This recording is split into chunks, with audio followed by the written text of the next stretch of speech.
तो मेरी last video में मैंने सारे टॉपिक्स को कॉम्प्लेक्सिटी के बेस पे डिवाइड किया था इन बेसिक, इंटरमीडिएट और एडवांस लेवल। तो इसमें हम ये सारे इंटरमीडिएट लेवल के टॉपिक्स देखने वाले हैं।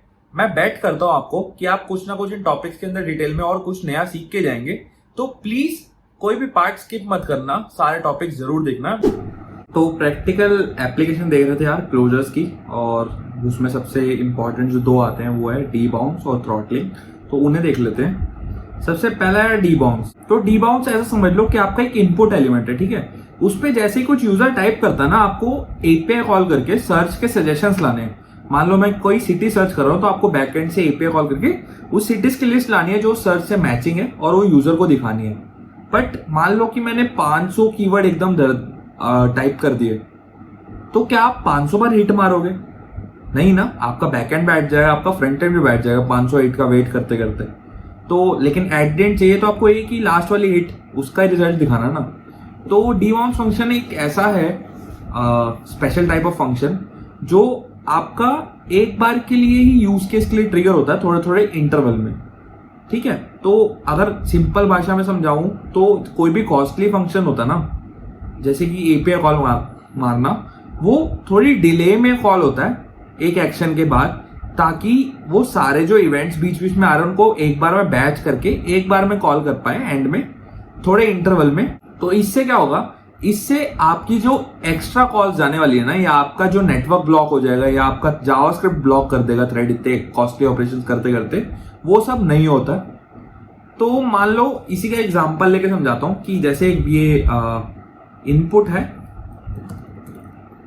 इनपुट मैंने निकाल लिया क्वेरी सिलेक्टर से, सर्च इनपुट, उसमें मैंने लिस्टनर लगा दिया चेंज का। चेंज के बाद मुझे सिंपली यहाँ पे एपीआई कॉल मारनी है, ठीक है। इनपुट की वैल्यू कुछ चेंज हुई है। अब उसमें मैं क्या करूंगा कि सिंपल नॉर्मल जो एपीआई कॉल का फंक्शन है वो लिखूंगा, बट उसको ना डी बाउंस के थ्रू रैप करा दूंगा। लाइक ये मेरा फंक्शन है, ठीक है, ये मेरा फंक्शन नॉर्मल एरो वाला जो अभी पढ़ाया ना, तो एरो फंक्शन है, नॉर्मल एपीआई कॉल मारेगा। उसमें मैंने क्या करा, डी बाउंस के अंदर फंक्शन जो हमारा था, एक डी बाउंस टाइम करके फंक्शन बना लिया जो सिंपली दो चीजें लेता है। एक फंक्शन लेता है एज अ कॉल बैक कि किसको कॉल कराना है, और डिले टाइम लेता है कि कितने डिले में अगर ये इनपुट आया है तो उसको कॉल कराओ। तो यहाँ को मैं इसको रिवर्ट कर देता हूँ। अभी डी बाउंस टाइम पे चलते हैं, ठीक है। तो डी बाउंस टाइम जैसे कि मैंने बोला कि एक फंक्शन ले रहा है आर्ग्यूमेंट में, दूसरा डिले रह रहा है कि कितने डिले के बाद ये ट्रिगर करना है फंक्शन। सबसे पहले किसने डी बाउंस टाइमर बनाया रेफरेंस रखने के लिए टाइमर का, और ये क्लोजर बना के रिटर्न कर रहा है फंक्शन, जो कि बेसिकली क्या करता है, एक अपना दिस रीड कर रहा है और दूसरा आर्ग्यूमेंट्स रीड कर रहा है जो उसको आ रही है। तो सबसे पहला जो लास्ट जो टाइमर है डी बाउंस टाइमर का, वो रीसेट कर रहा है। उसके बाद वो नया टाइमर सेट कर रहा है कि इसमें क्या करना है कि थोड़ी देर बाद जो मैंने अभी आपको अप्लाई पढ़ाया ना, उस फंक्शन पे अप्लाई करके बेसिकली कॉल करा रहा है। कंटेक्स्ट हमने दिस दे दिया बाइंड करके, और आर्ग्यूमेंट्स जो हमें मिली हैं वो हम दे रहे हैं विद डिले। तो इसमें मान लो कि आपने 0 सेकंड पे ये फंक्शन कॉल करा, ठीक है, डी बाउंस टाइम वाला, तो एक टाइमर ट्रिगर हो जाएगा कि 100 मिली सेकंड बाद ये फंक्शन F0 कॉल करना है। मैं लिख के दिखाता हूँ, ठीक है। 0 सेकंड पे आपका F1 कॉल हुआ मान लो, ठीक है। अब ये कॉल कब होना है, to be called after 100 millisecond. अब मान लो आपने 20 मिली सेकेंड पे एक दूसरा सर्च कुछ कैरेक्टर एंटर कर दिया, 20 मिली सेकेंड पे आपने कुछ दूसरा कैरेक्टर एंटर कर दिया सर्च में, तो उसके लिए क्या होगा, function to hit API call मारेगा। अब ये लेकिन क्योंकि ये 100 मिली सेकेंड से बीच में है, 100 मिली सेकेंड से पहले है, तो क्या होगा, तो ये क्या करेगा, पहले F1 का जो टाइमर है उसको क्लियर करेगा, ठीक है, क्योंकि इसने ऑलरेडी पॉइंट कर रखा है डी बाउंस टाइमर पे, ये उसको क्लियर करेगा। फिर उसके बाद ये अगला शेड्यूल करेगा कि उसके बाद F2 कॉल करा दो,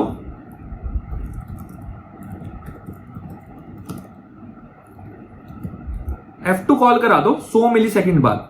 तो बेसिकली अभी 100 मिली सेकेंड वेट करेगा। अगर कोई F3 कॉल नहीं आती, 100 मिली सेकेंड हो गया आपका 120 मिली सेकेंड टाइमर पे, क्योंकि हम 0 से लेके चल रहे हैं। तो अगर कोई 120 मिली सेकेंड तक उसके बाद कोई नई इनपुट, 120 मिली सेकेंड तक अगर उस तक कोई नई इनपुट यूजर से नहीं आता है तो एपीआई कॉल करके रिजल्ट दिखा देगा। अदरवाइज जो पिछली कॉल थी ना उसको कैंसिल कर देगा।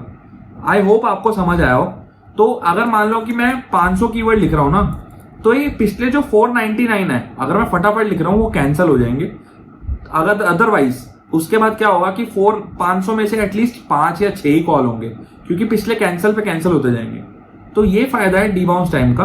तो इससे समझ लो कि आपका कितना एफिशिएंट फंक्शन हो गया, आपका सर्वर पे कोई लोड नहीं आया, आपका जो प्रोसेसिंग टाइम है वो उतने का उतना ही रहा, आपका थ्रेड ब्लॉक नहीं हुआ, लेकिन कॉस्टली जो आपने काम था वो स्मार्टली कर लिया।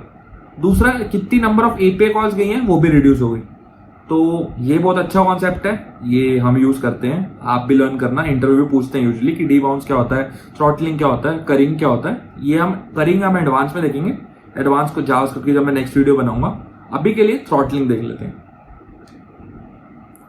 तो जैसे कि डीबाउंस था यार, वो थोड़ी थोड़ी देर बाद कॉल होता था इनपुट के बेस पे। अब थ्रॉटलिंग क्या है कि थ्रॉटलिंग भी एक स्पेशल फंक्शन है, थोड़ी देर बाद कॉल होता है, लेकिन इसका थोड़ा बिहेवियर डिफरेंट है। ठीक है, थ्रॉटलिंग क्या करेगा कि आपकी पहली रिक्वेस्ट आई F0 0 सेकंड पे, तो वो रन कर देगा। ठीक है, अब जो भी आपकी रिक्वेस्ट आ रही है ना, तो वो थोड़ी देर बाद ही आनी चाहिए। मान लो कि वो 100 मिली सेकंड का गैप है, तो 100 मिली सेकंड बाद आएगी तभी रन होगी, अदरवाइज नहीं होगी वो। ठीक है, तो जैसे कि अगर मैं यहाँ पे समझाऊं कि एक बटन क्लिक है, ठीक है, अब मैंने बटन क्लिक निकाल लिया, अब उसके क्लिक पे मुझे एक फंक्शन कॉल कराना है, ये वाला बैकएंड एपीआई क्लिक पे ट्रैक कराने के लिए बटन क्लिक हुआ है। ठीक है, लेकिन अब 500 बार अगर आप क्लिक कर दोगे तो 500 बार एपीआई कॉल तो मैं मारूंगा नहीं, सिंपल सी बात है। तो उसके लिए स्मार्टली हमने थ्रॉटल फंक्शन लगाया है। तो बेसिकली ये भी यार डीबाउंस की तरह फंक्शन लेता है, डिले लेता है। ये प्रीवियस आपका क्या है, टाइम कॉल, एक वेरिएबल में प्रीवियस जो आपका टाइम था, जो आपने प्रीवियस कॉल करी थी, उसको सेव करके रखता है। तो ये भी एक फंक्शन रिटर्न करता है आर्ग्यूमेंट्स का। उसमें हम आर्ग्यूमेंट्स एक वेरिएबल में ले रहे थे, यहां पे इन्होंने ये रेस्ट ऑपरेटर यूज कर रखा है, इसको मैं आगे पढ़ाऊंगा जल्दी। तो बेसिकली क्या है, हम इसमें पहले नाउ टाइम निकाल रहे हैं। हमने अभी जो करेंटली टाइम है वो निकाल लिया एक नाउ में। हमने देखा कि दोनों टाइम में डिफरेंस क्या है, ठीक है, अभी में और पिछली कॉल में। अगर वो डिले हमें 100 मिली सेकंड का मान के चल रहे हैं, अगर वो उससे ज्यादा है, मतलब इतना टाइम निकल गया है, तो अब अगली कॉल आई है तो आप इसको हिट कर दो, अदरवाइज मत करो। ठीक है, तो प्रीवियस हमने अपडेट कर दिया कि अब हम कॉल मार रहे हैं, तो हमने वो फंक्शन कॉल कर दिया विद आर्ग्यूमेंट्स।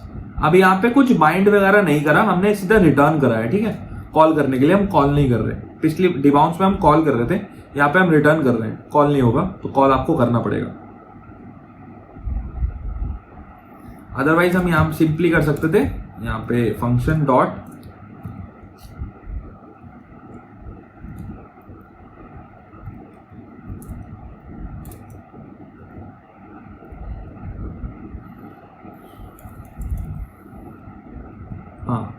ठीक है, ये भी चलेगा, मस्त स्प्रेड ऑपरेटर है। हम इसको बाद में देखते हैं क्या कर रहा है। ठीक है, अब इसका मैं एग्जांपल समझाता हूं। तो मान लो हमने इसे 15 मिली सेकेंड का गैप लिया है, तो आपने जब पहली बार बटन दबाया आपकी बैकएंड पे हिट जाएगी, उसके बाद आप जितनी बार मर्जी दबा लो, अगली हिट जो आपकी 1500 मिली सेकेंड के बाद आपने बटन दबाया होगा तभी बैकएंड पे हिट जाएगी, अदरवाइज नहीं जाएगी। तो इसका सबसे बड़ी एग्जांपल रहता है यार आपका कि आप पेज कितना एक्टिव है, यूजर कितनी बार पेज पे क्लिक कर रहा है, वो ट्रैक करने के लिए। तो उसमें हम थ्रॉटल यूज करते हैं। तो कुछ एडवांटेज बताऊं तो यही है यार कि फ्रीक्वेंट कॉलिंग प्रिवेंट करता है फंक्शन की शेड्यूलिंग करके, अदरवाइज। और दूसरा है आपकी वेबसाइट को फास्ट बनाता है, इतनी बार बार एपीआई जैसे 500 बार कॉल नहीं करने देगा, कम करेगा। तो ये भी एक बहुत अच्छा प्रैक्टिकल यूज केस है, इंटरव्यू में जरूर पूछा जाता है। आई होप आपको ये दो कॉन्सेप्ट अच्छी तरह समझ आए होंगे। अदरवाइज ये दोबारा कोड पे आके आप इसको कंसोल में पेस्ट करके वर्क अराउंड करके प्ले भी कर सकते हैं। अब ये तो हो गया कोर जावास्क्रिप्ट का कॉन्सेप्ट जो अब तक हम देख रहे थे। अब आते हैं कुछ नई चीज सिखाने पे, ठीक है। तो ये यार ES6 का कॉन्सेप्ट है, सिंबल। तो ये एक नया प्रिमिटिव डेटा टाइप भी है जो आया है ES6 में, लेकिन इसके काम कैसे करता है तो लोगों को बहुत कंफ्यूजन रहती है। तो आओ थोड़ा बेसिक्स देख लेते हैं इस पे। तो बेसिकली ये क्या है, प्रिमिटिव डेटा टाइप है, इसको बोलते हैं सिंबल। ये काम क्या करता है, ये यूनिक कीज या यूनिक प्रॉपर्टीज बनाने के काम आता है। यूनिक की बोल रहे हो तो ज्यादा बेटर है। तो ये यूनिक कीज बनाने के काम आता है किसी भी चीज के लिए। तो मान लो कि जैसे मैं एक ऑब्जेक्ट बना रहा हूँ, ऑब्जेक्ट में कीज बना रहा हूँ, तो क्या होता है यूजुअली हम एक की बना देते हैं, अब कोई और बंदा आ रहा है सेम ऑब्जेक्ट को, सेम की को रिप्लेस भी कर सकता है, अपडेट भी कर सकता है। हम ऐसा नहीं चाहते, हम चाहते हैं कि हमने जो बनाई है वो मेंटेन रहे, उसको कोई अपडेट ना कर पाए और ये हिला ना पाए। तो वो हम सिंबल के थ्रू कर सकते हैं, यूनिक आइडेंटिफायर बना के। और दूसरी चीज यार, ये इम्यूटेबल है, जैसे कि प्रिमिटिव डाटा टाइप प्रॉपर्टीज होती हैं, तो अगर इसको कोई भी चेंज करेगा तो नई प्रॉपर्टी बनेगी, पिछली वाली रिप्लेस नहीं हो जाएगी। ठीक है, तो एग्जांपल्स देखते हैं। तो जैसे कि मैंने कहा कि अगर मैं सिंपल स्ट्रिंग मैच कर रहा होता है, यहाँ पे फू इज इक्वल टू फू कर रहा होता, तो ये हमेशा मेरा ट्रू ही देता। ठीक है, लेकिन हम क्या चाहते हैं, यूनिक बनाना, तो हम उसको रैप कर देंगे सिंबल। और इसमें क्या होता है कि एक सिंबल में अगर मान लो तुम सेम वैल्यू भी दे रहे हो ना, तो वो कभी भी सेम नहीं रहेंगे, वो हमेशा यूनिक ही बनेंगे। तो अगर इसका सिंटैक्स बताऊं तो यार, जैसे कि हम हर चीज डिफाइन करते हैं, जैसे न्यू ऑब्जेक्ट, न्यू एरे, तो हम न्यू कीवर्ड यूज करते हैं, लेकिन ये न्यू से डिफाइन नहीं होता क्योंकि ये प्रिमिटिव डेटा टाइप है। ये as a constructor function define होता है। आप इसमें वैल्यू डिफाइन कर भी सकते हो या नहीं कर सकते, जैसे यहाँ पे हमने हे डिफाइन कर रखी है, आप इसकी डिस्क्रिप्शन दे भी सकते हो, नहीं भी दे सकते। तो मान लो आपने एक एक्स डिफाइन करा विद डिस्क्रिप्शन हे, तो ये एक सिंबल डिफाइन हो गया। अगर आप इसको प्रिंट करा के देखते हैं तो जैसे ये बन गया, मैं इसको हटा देता हूं अभी एक्स को देखते हैं। एक्स क्या है, सिंबल एच ए। ठीक है, अब इसको एक्स के अंदर कुछ हम देखना चाहते हैं कि भाई चीज क्या है, हमने स्ट्रिंग क्या रखी है, तो वो हम ये देख सकते हैं एक्स डॉट डिस्क्रिप्शन से। ठीक है, आगे चलते हैं कि जैसे कि हम बात कर रहे थे ऑब्जेक्ट में यूनिक आईडीज बनाने की। ठीक है, तो वो बनाते हैं। सबसे पहले हमने क्या करा, एक यूनिक आईडी बनाई, सिंबल ब्रैकेट में आईडी। तो हमने एक ऑब्जेक्ट लिया पर्सन, उसके अंदर हमने क्या करा, वही सेम सिंबल वाली आईडी को यूज करके हमने 1 2 3 कर दिया। तो एक सेकंड, कुछ इसको रीलोड कर लेते हैं, अब देखते हैं, अब एरर नहीं आना चाहिए। ठीक है, अब देखते हैं पर्सन क्या है, पर्सन में नेम है, पर्सन में सिंबल करके वो आईडी है और उसकी वैल्यू 1 2 3 है। अब कोई नया बंदा आया, मान लो कि मैंने ये सेट करी है, कोई नया बंदा आया डेटा अपडेट करने के लिए, उसने क्या करा, पर्सन में जाके दोबारा से न्यू आईडी बना दी।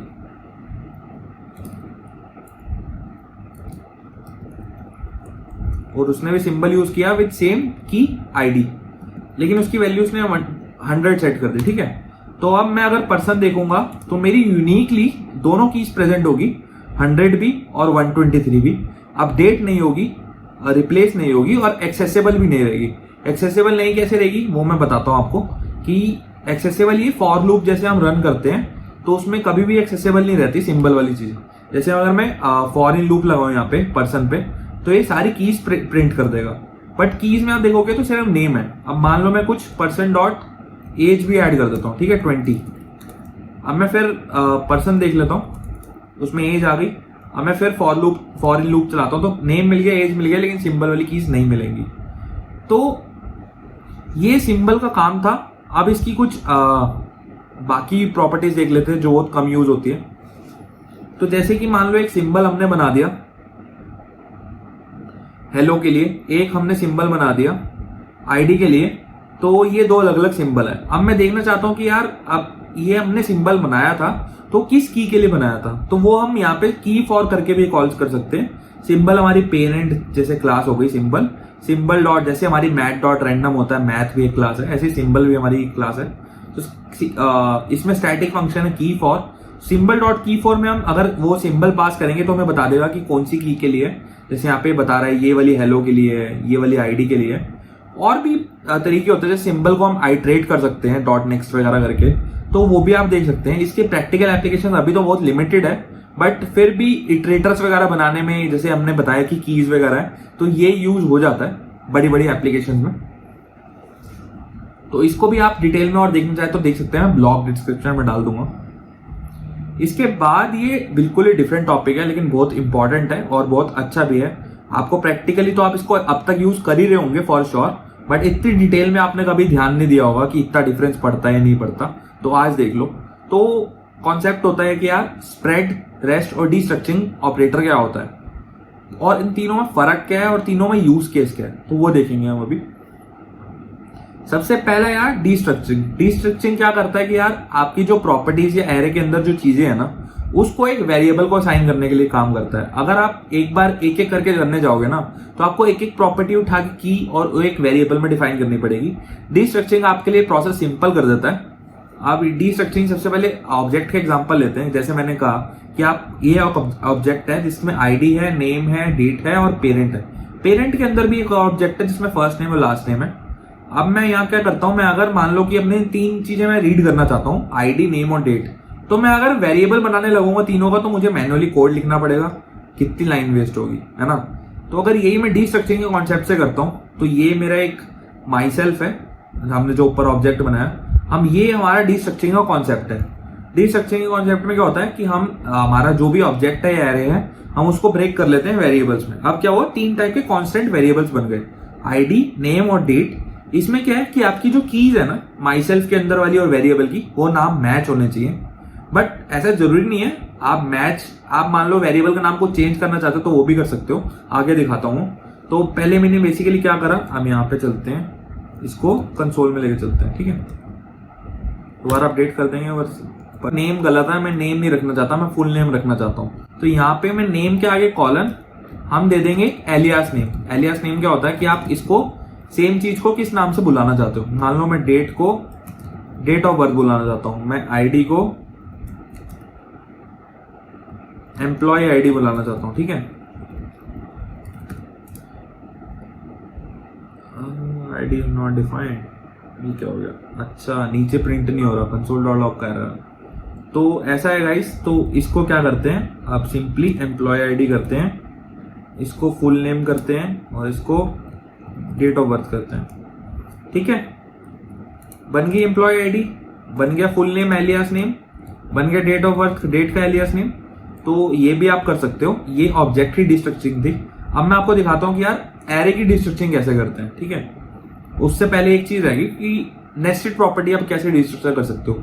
तो मान लो मैं माई सेल्फ का सिर्फ आईडी देखना चाहता हूं और पेरेंट का फर्स्ट नेम देखना चाहता हूं या लास्ट नेम देखना चाहता हूं, तो मैं उसका भी वेरिएबल बना सकता हूं, ठीक है। मैं उसका वेरिएबल का सिंटेक्स क्या रहेगा, ये आईडी आ गई, ये पेरेंट आ गया, पेरेंट के अंदर फर्स्ट नेम और लास्ट नेम वेरिएबल बन गए, तो मैं उसको भी प्रिंट करा के देख सकता हूं। अभी इसको दोबारा चलते हैं, यहाँ पे क्या करते हैं, क्लीन करते हैं, आईडी उड़ा देते हैं, ठीक है। प्रिंट हो गया फर्स्ट नेम लास्ट नेम। और अगर मैं पेरेंट करा के देखता हूँ, आई डोंट थिंक होगा वो काम करेगा, हाँ पेरेंट काम नहीं कर रहा, ठीक है। तो ठीक है, ये हो गया आपका नेस्टेड प्रॉपर्टीज का डिस्ट्रक्चरिंग। अब एरेस का देख लेते हैं फटाफट डिस्ट्रक्चरिंग टॉपिक को क्लोज करने के लिए। तो जैसे यार एरे था, जैसे ऑब्जेक्ट था उसमें से हम प्रॉपर्टीज वेरिएबल में डाल रहे थे, वैसे एक एरे है उसको भी हम डिस्ट्रक्चर कर सकते हैं। जैसे कि मान लो मैंने एक डेट ले ली, अब डेट में क्या है, ईयर है, मंथ है और डेट है। अब मैं उसको 3 वेरिएबल में डालना चाहता हूं, तो वो मैं सिंपली ऐसा करूंगा, ठीक है। मेरा ईयर आ गया, मंथ आ गया, डे आ गया। जैसे कि एलियास नेम हम ऑब्जेक्ट में यूज कर रहे थे वो हम यहां भी यूज कर सकते हैं, करके दिखाता हूं।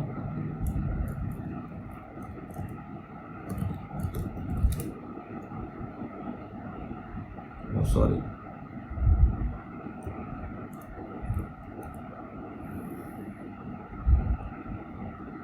इसमें डिफाइन करने की जरूरत ही नहीं है ना, सीधा मैं बैरियर भी तो यूज कर सकता हूँ। डियर है ही नहीं कहीं डिफाइन, तो क्यों करना, तो बैरियर बन गया, ठीक है।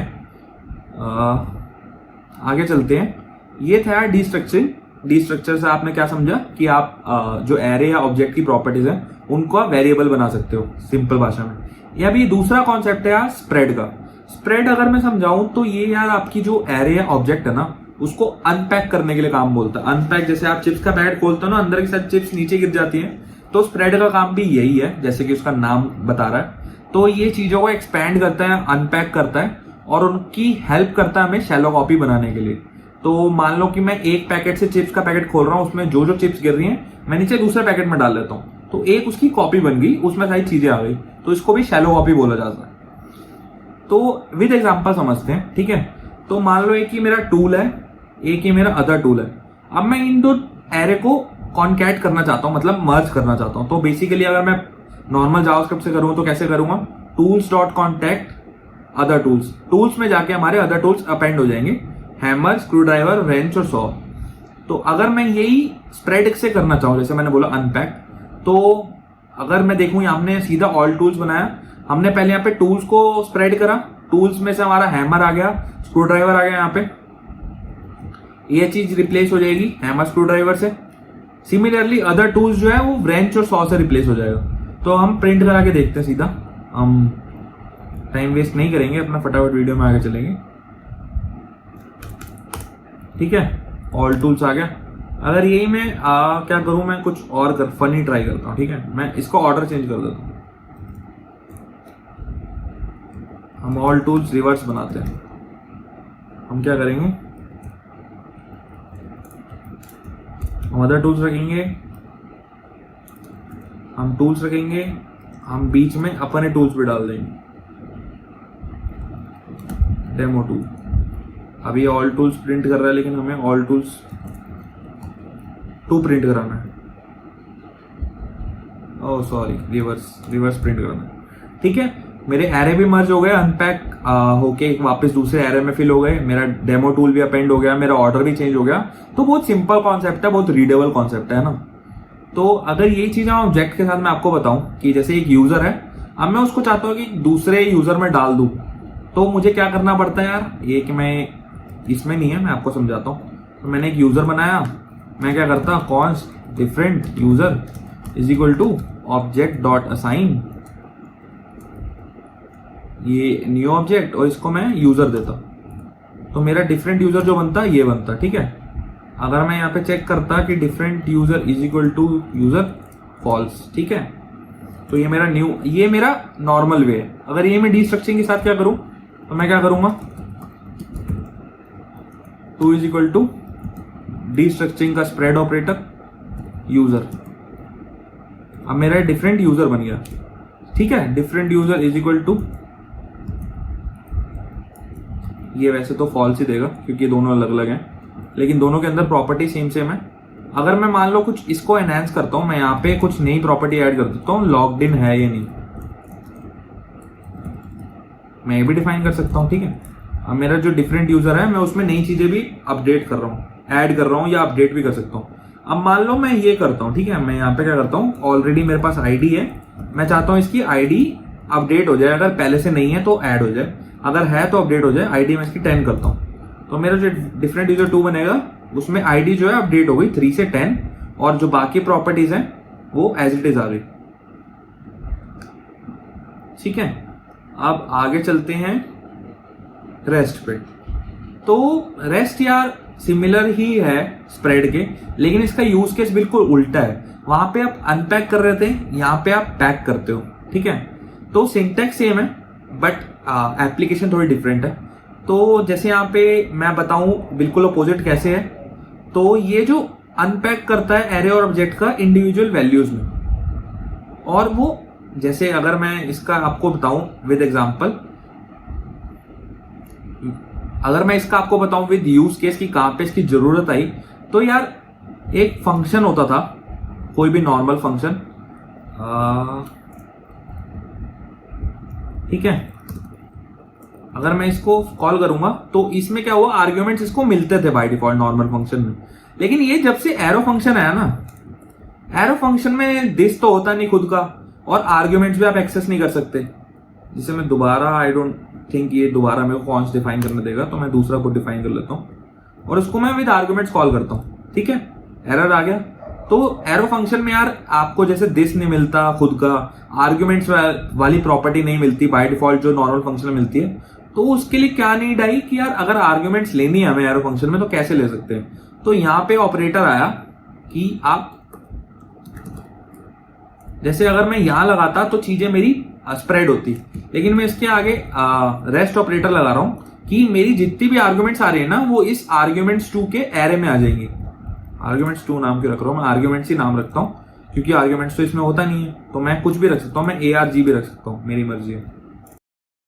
तो अब चला के देखते हैं। ठीक है, एरे बन गया, प्रिंट हो गई।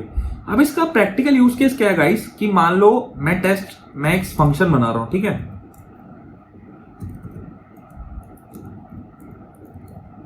मान लो मैं सम फंक्शन बना रहा हूं विद एग्जांपल। ठीक है, कि मान लो मैं एक सम फंक्शन बना रहा हूं, अब मुझे लेकिन पता नहीं कि मुझे आर्ग्यूमेंट्स में कितनी चीजें मिलने वाली है। हो सकता है मैं 2 नंबर का सम कर रहा हूं, हो सकता है मैं 20 नंबर का सम कर रहा हूं, तो मैं कितने आर्ग्यूमेंट्स के नाम वगैरह डिफाइन करूंगा ना। स्टैटिक तो डिफाइन कर नहीं सकता, तो डायनामिक में क्या करता हूँ, रेस्ट ऑपरेटर यूज करके मैं आर्ग्यूमेंट सारी रीड कर लेता हूँ, जो जो मेरे को इनपुट आ रही है एज एन एरे, और उसके ऊपर मैं यहाँ पे सम कर दूंगा। और मैं चाहूं तो इसको 3 पे भी कॉल कर सकता हूँ, 4 पे भी कर सकता हूँ, 2 पे भी कर सकता हूँ, राइट, एम्प्टी भी कॉल कर सकता हूँ, मेरी मर्जी है। तो लेकिन ये काम करेगा और रिटर्न करके देगा मुझे। तो ये एडवांटेज है रेस्ट का।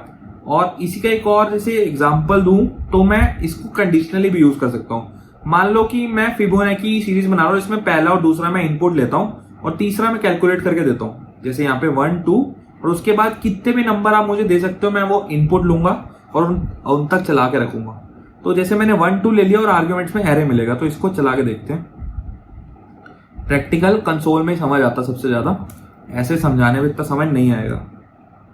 ठीक है, तो 1 2 तो मेरे 1 और 2 में आ गए, लेकिन आर्ग्यूमेंट्स में मेरे रेस्ट ऑपरेटर से सारी चीजें एज एन एरे आ गई, तो वो यहाँ पे प्रिंट हो गया।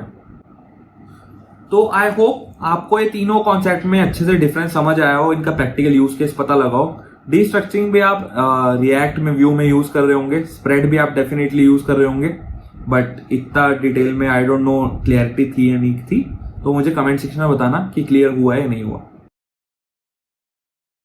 अब वीडियो आ गई है, वीडियो थोड़ी लेंदी थी बट आई होप आपको अच्छी लगी हो। तो मैं लॉन्ग कंटेंट फर्स्ट टाइम बना रहा हूँ, तो जो भी आपकी फीडबैक है प्लीज मुझे कमेंट्स में बताइए। और ऐसी एडवांस की भी वीडियो नेक्स्ट वीक आएगी, और मैं अपनी वीडियोस की फ्रिक्वेंसी बढ़ाऊंगा आप धीरे धीरे। तो एडवांस की वीडियो नेक्स्ट वीक आएगी, बने रहिए मेरे चैनल पे, सब्सक्राइब जरूर करके जाइए। और अगर आपको वीडियो अच्छी लगी हो तो प्लीज अपने दोस्तों के साथ भी शेयर करिए और मुझे हेल्प करिए ग्रो करने में। Thank you very much for watching.